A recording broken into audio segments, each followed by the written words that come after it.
आज मैं आप सबके साथ शेयर करने वाली हूँ बजट में बनने वाली बहुत ही बढ़िया शानदार सी ये मिठाई की रेसिपी, जिसको बनाने में ना बिल्कुल ज़्यादा खर्च नहीं आने वाला है। 20 रुपए के खर्च से आप ये ढेर सारी मिठाई बना करके तैयार कर सकते हैं। देख सकते हैं इस मिठाई के कितने सारे पीस बन करके तैयार हुए हैं। जैसे कि मैंने आपको बताया 20 रुपए के खर्च में बन करके तैयार होगी ये रेसिपी। इसको बनाने के लिए आपको मावे की ज़रूरत नहीं है। कम समय में कम मेहनत में ये झटपट से बनने वाली टेस्टी सी मिठाई को आप बना ले जाएंगे। तो ये देखिए इसकी जो अंदर के दानेदार है वो कितना ज़्यादा बढ़िया आया है, कितना अच्छा इसका टेक्सचर दिख रहा है। तो इसको बनाना हम शुरू करते हैं। शुरू करने से पहले बस एक बार आपको मिठाई को तोड़ के दिखा देती हूँ। तो ये देखिए कितनी ज़्यादा बढ़िया बन करके तैयार हुई है। तो जैसे कि मैंने आपको बताया 20 रुपए के खर्च में बन करके तैयार होगी। तो इसके लिए हमें चाहिए ये पार्ले जी बिस्किट। ये 5-5 रुपए वाले पैक है। मैंने आज 4 पैक यूज़ किए हुए हैं और इन बिस्किट्स को हम इस तरीके से खोल करके मतलब पैकेट्स से बिस्किट्स को निकाल लेंगे। आप यहाँ पर जो है कोई और बिस्किट्स भी यूज़ कर सकते हैं अगर आपको पार्ले जी बिस्किट यूज़ नहीं करना है।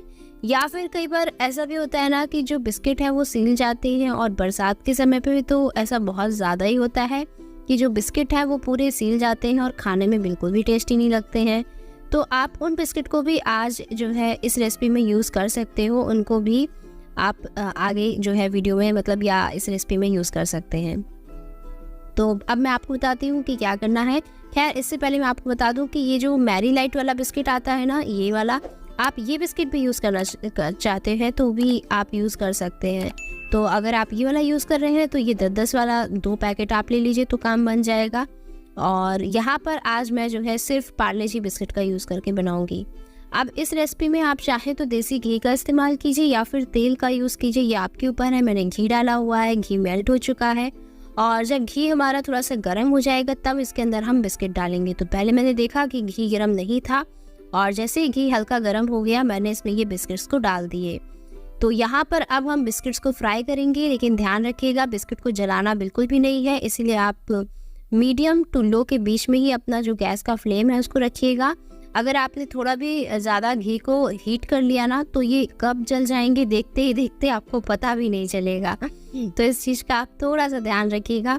और जैसे इसका हल्का सा कलर चेंज होना ऐसे ऐसे टर्न कर दीजिएगा और टर्न करते करते आप देखेंगे सारे बिस्किट जो हैं फिर वो ब्राउन हो जाएंगे और इनको निकालने का टाइम आ जाएगा। तो टर्न कर लीजिए और इसके बाद जो है दोनों तरफ से हम सेक लेंगे और सेकने के बाद हम इन्हें निकाल लेंगे। तो यहाँ पर ऐसे करते करते मैंने सारे बिस्किट को जो है धीरे धीरे डाल करके पैन में तल लिया है। आपने भी ऐसे ही तलना है। जब ये तलते हैं ना तो ऐसा लगेगा एकदम सॉफ्ट हो जाएंगे, ठीक है, लेकिन जब ये ठंडे हो जाएंगे तो दोबारा से क्रंची हो जाएंगे। तो कोई दिक्कत नहीं है, आराम से बस निकाल लीजिएगा। टूट जाता है तो वो भी कोई दिक्कत नहीं है क्योंकि हमें आगे तो बिस्किट को तोड़ना ही है। और ये देखिए कि इस तरह से जब इसका कलर है तो ही मैं निकाल ले रही हूँ ताकि बहुत ज़्यादा डार्क इसका कलर नहीं हो जाए, नहीं तो पकने के बाद ये बिस्किट की जो मिठाई है वो एकदम करिया हो जाएगी। तो अब बहुत ज़्यादा काली पड़े इससे पहले कि हम इसी तरह से इसको निकाल लेते हैं। और निकालने के बाद आपको इन बिस्किट्स को ठंडा करना है। पूरी तरीके से ठंडा मत कीजिएगा, आप इसे 60% तक ठंडा कर लीजिएगा। 40% या 30% इन्हें गर्म रखिएगा ताकि पीसने पर जो है बहुत ही अच्छी तरीके से पिस जाए। तो अभी ये देखिए कुछ कुछ ठंडी जो है वो हो चुकी है, क्रंची दोबारा से कड़ी हो गई है। तो अब इन्हें हम डाल देंगे एक मिक्सी के जार में। तो यहाँ पर हम जार में इन्हें ऐसे ही डाल देंगे। पता है देसी घी में फ्राई करने से इनकी खुशबू और भी ज़्यादा बढ़िया हो गई है, तो फ्लेवर बहुत अच्छा आने वाला है। तो आप इस रेसिपी को देसी घी में बनाइएगा, बहुत ही बढ़िया लगेगी खाने में। अब यहाँ पर देखिए मैंने इसे पीस लिया, हल्की सी गर्म थी ना तो इसका जो घी है वो इस घी के कारण, जो इतना ज़्यादा घी था उसके कारण ये जो है पेस्ट के जैसा बन चुका है। अब यहाँ पर जो है हम मिल्क पाउडर यूज़ करेंगे। तो आधी कटोरी जितना आप मिल्क पाउडर यूज़ कर लीजिए और इसमें ज़रूरत के हिसाब से दूध डालेंगे। तो आधी कटोरी जितना ही आप दूध डालिएगा और इसको जो है हम ऐसे घोल करके रख लेंगे। हाँ, अगर आपके पास मिल्क पाउडर नहीं है तब आप क्या कर सकते हैं वो आगे मैं वीडियो में बताऊंगी आपको कि अगर आपके पास मिल्क पाउडर नहीं है तो आप किस तरीके से जो है इस मिठाई को बना सकते हैं। फिलहाल इसका जो नेक्स्ट स्टेप है वो ये है कि आपको चीनी डालनी होगी। तो यहाँ पर आधे कप जितना हमने चीनी डाला है। देखिए आज मैंने मेजरमेंट के लिए ना कटोरी सेट की हुई थी और इसी कटोरी के नाप से मैं सारे मेजरमेंट कर रही थी आज। तो आधे कप चीनी में आधे कप पानी जाएगा, बराबर मात्रा में जाएगा। बिस्किट ऑलरेडी मीठी होती है तो इतनी चीनी एकदम परफेक्ट रहेगी। अगर आपको फिर भी बहुत मीठा पसंद है तो 1-2 चम्मच और बढ़ा के डाल दीजिएगा, उससे ज़्यादा मत डालिएगा, ठीक है। अब यहाँ पर देखिए जब तक कि चीनी हमारी घुल नहीं जाती है तब तक आपको इसे पकाना है। सिर्फ हमें चीनी को घोलना है और इसमें उबाल लेनी है, उससे ज़्यादा हम कुछ भी नहीं करेंगे। और आज की रेसिपी में मैंने कोई फ्लेवर नहीं डाला है क्योंकि मैं चाहती थी बिस्किट और देसी घी का जो फ्लेवर, जो खुशबू मेरे नाक में आ रही थी वो इस रेसिपी में भी आए, तो इसलिए मैंने नहीं डाला। आप चाहें तो इसमें इलायची का फ्लेवर वगैरह दे सकते हैं। अब ये जो मिल्क पाउडर घोल के रखा था वो मैंने डाल दिया है। हाँ, अगर आप मिल्क पाउडर नहीं डालना चाहते हैं तो आप क्या कर सकते हैं, फुल फैट क्रीम दूध डाल सकते हैं 1 ग्लास इतना, और फिर उसे आपको गाढ़ा होने तक पकाना होगा। तो देखिए जैसे ही मिल्क पाउडर थोड़ा गाढ़ा हो गया है, अब इस स्टेज पे हमारा जो बिस्किट का पेस्ट है जिसको हमने ग्राइंड करके बनाया हुआ है, इसे हम धीरे धीरे करते हुए डालेंगे और सारा का सारा जो बिस्किट हमने पीसा हुआ था उसे एक बार में ही इसके अंदर डाल देंगे। तो ये हमने सारी बिस्किट डाल दी है। इसके बाद आप स्पैचुला की मदद से चला सकते हैं या फिर हैंड विस्क की मदद से आप इसे चला सकते हैं ताकि कोई लम्स वगैरह नहीं बने और ये अच्छे से जो है गाढ़ा भी हो जाए और मिक्स भी हो जाए। चलाते चलाते देखते ही देखते आप देखेंगे ये बिल्कुल डो के जैसे बनने लगेगा और एकदम से खट्टा होने लगेगा।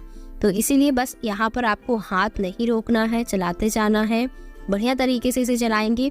हैंड विस्क ले लेंगे ना तो बहुत ही ईजी हो जाएगा काम, जैसे कि आप देख सकते हैं। और इसके बाद स्पैचुला की मदद से इसे एक बार एक सा कर दीजिएगा। अब इसे पका लीजिए, यानी कि भून लीजिए जब तक कि इसका घी इस तरह से सेपरेट नहीं होने लगता है। और बस इस स्टेज पे जब घी सेपरेट होने लगे और ये एकदम ड्राई हो जाए, हम गैस को बंद कर देंगे। अब मैंने जो है मिक्सचर को ठंडा होने के लिए रख दिया है। 10-15 मिनट ठंडा करने के बाद मैं इसे सेट करने वाली हूँ, क्योंकि आज ये जो मोल्ड यूज़ कर रही हूँ ये प्लास्टिक का मोल्ड है, तो गरम गरम कभी भी मत डालिएगा जो है। और यहाँ पर मैंने बटर पेपर और घी से इसे अच्छे से ग्रीस कर लिया है। इसके बाद ये सारा का सारा मिक्सचर डाल दूँगी और मिक्सचर डालने के बाद जो है हम इसे स्पैचुला की मदद से अच्छे से दबा कर इसे सेट करेंगे बढ़िया तरीके से। और इसके बाद आपको इसे ठंडा होने के लिए ऐसे ही छोड़ देना है, जब तक कि ये पूरी तरीके से ठंडा हो जाएगा तब तक ये सेट हो जाएगा। चाहे तो फ्रिज में भी रख सकते हैं, ये टोटली आपके ऊपर है।